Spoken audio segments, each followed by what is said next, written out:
Welcome to Gurshan Zone. Today we will do chapter 3 water. So 3a water. Formula of water is H2O. Chemical name dihydrogen oxide. We have to remember all these things. Molecular mass of water is 18 AMU, and for oxygen is 16 AMU. For H hydrogen is 1. So introduction. So here you can see, to find this molecular mass we are given 2H, H2O, so means 2 atoms of hydrogen. So 1 is the molecular mass of hydrogen, and we had 2 atoms of hydrogen, so we multiplied it with 2 plus 16. 16 is the molecular mass of oxygen, and we had only 1 atom of oxygen, so that is why we multiply it with 1. So 2 plus 16 is equal to 18 AMU is the molecular mass of water. Now this is the covalent bonding in a water molecule. So they have shown that there is 1 atom of oxygen, 2 atoms of hydrogen. Now talking about introduction, water is the most important natural resource. We all know about it. More than 70% of Earth's area is occupied with water. Now 70% of Earth's area is occupied with only water. However, hardly 2.5 of this water makes up the world supply of fresh water. Now we had 70% of water, and only 2.5% is fresh water, the water which we can drink. So 2.5 and compared to 70, then it is only 67.5. So you can see 67.5% of water is not in our use, and only 2.5% of water is fresh, including the frozen water. So including frozen water in polar ice caps and glaciers. Water exists in all 3 physical states. Now 3 physical states are solid, liquid and gas. Now in solid states we can call water as ice, in liquid water, and in gas we can say it water vapor.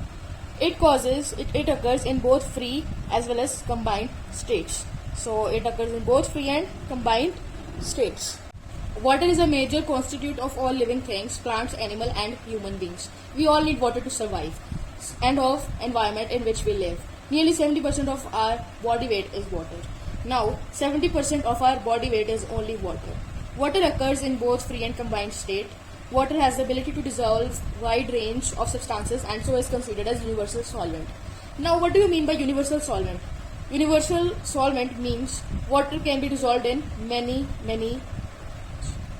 solvents. So that's why we have called it universal solvent, because it can dissolve in many solvents. Now the ability of water to form solution is responsible for all the life processes occurring in nature and for sustenance of life on earth. Now why we need water? To sustain life on earth. At the same time, of the same characteristic is the basic cause of pollution of water. Water is purified for drinking purpose by removing suspended impurities by filtration, dissolved impurities by distillation, and bacterial impurities by adding calculated amount of chlorine. Now water is purified for drinking purpose and for removing suspended impurities by filtration. So how can we remove suspended impurities? It's the process known as by filtration. Dissolved impurities by distillation, and bacterial impurities by adding. Now how can we remove dissolved impurities by distillation, and how we can remove bacterial impurities? To remove bacterial impurities, we add chlorine, Cl, in water. Now 3.2 physical properties of water. Now nature. Pure water is a clear transparent liquid.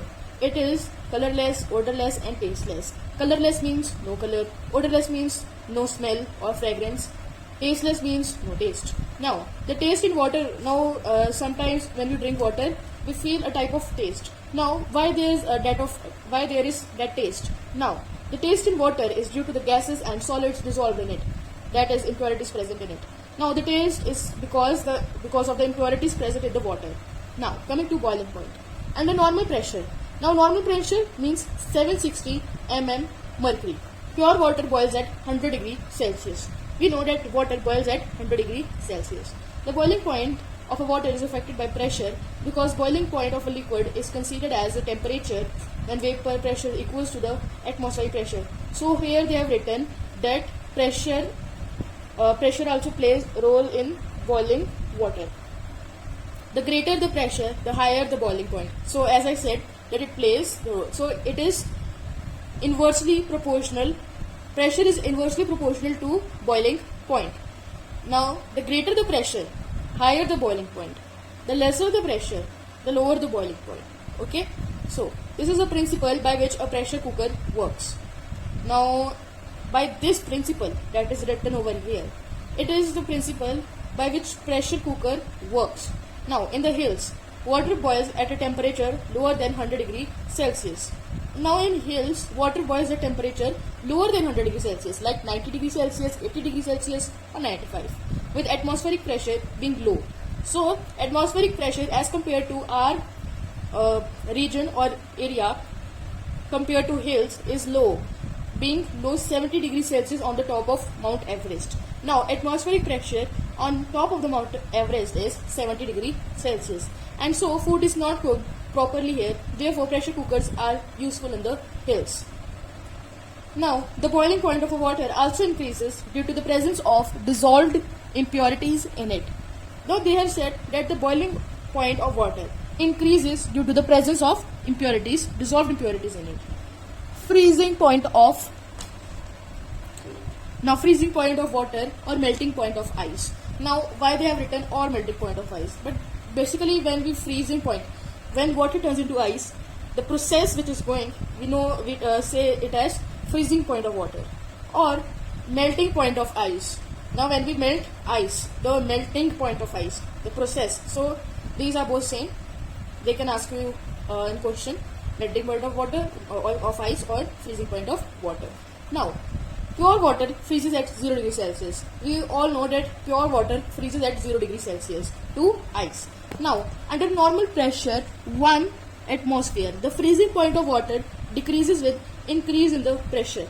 Now, there is some inversely proportional thing like the freezing point of water decreases with increase in pressure. When pressure increases, freezing point of water decreases. Now, if freezing point of water increases with decrease in the pressure. Now, you can see the relation between both of them. Now, here you can see if their decrease is written over here instead of increase, then the freezing point of water will increase, not decrease. Here, increase will come. So, there is a relation between freezing point of water and pressure. The freezing point of water also decreases due to presence of dissolved impurities in it. Now, freezing point of water decreases due to presence of dissolved impurities in it. Why? Because of dissolved impurities in it. Now, density. At 4 degrees Celsius, water has its maximum density. Now, 1000 kilogram per meter cube, and water expands on freezing.